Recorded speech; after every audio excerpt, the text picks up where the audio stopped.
Looking back, CJ Meyer says she could see red flags in her prior relationship, like when she says she tried to hang her high school diploma and associate's degree on the wall. He said, "Do you have to put those up there?" And I said, "Well, no, I don't have to. Why?" He says, "Because I don't have anything to put up there."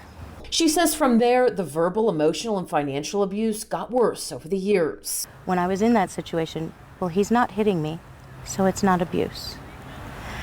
And that's not correct. There are many different forms of abuse. She says she wasn't allowed to go to work, go to school, or be involved in any of the family finances. I had nothing in my name. I couldn't go rent an apartment. I didn't have a magazine subscription in my name.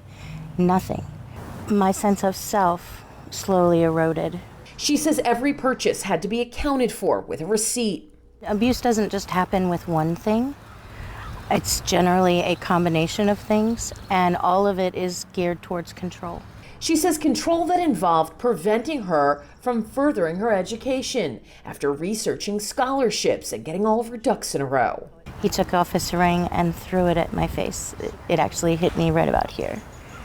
And said that when I'm done, to come and see if he's still around. While CJ says she wasn't physically assaulted, experts say many victims of financial abuse are. Domestic violence often starts off as, the control, the manipulation, the isolation, then it's going into the emotional, verbal abuse, and eventually the physical abuse. One group from the University of Wisconsin-Madison found that 99% of domestic violence victims in their study also suffered financial abuse. Experts say financial abuse is less commonly understood and one of the most powerful ways to keep a survivor trapped. Nisha Himes is the founder of the Grow Foundation and regularly helps survivors who deal with financial abuse. It's often undiscussed, unheard of, because people don't recognize it because there's not bruises or anything associated with it. But there are warning signs to look out for and different forms of abuse.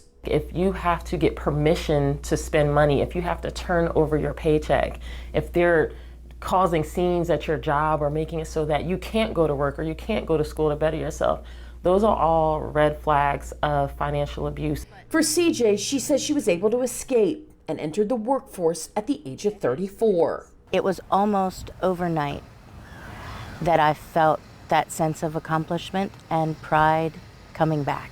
She also wrote a book and offers advice to others. I would encourage all survivors to speak up, decide what you want for yourself.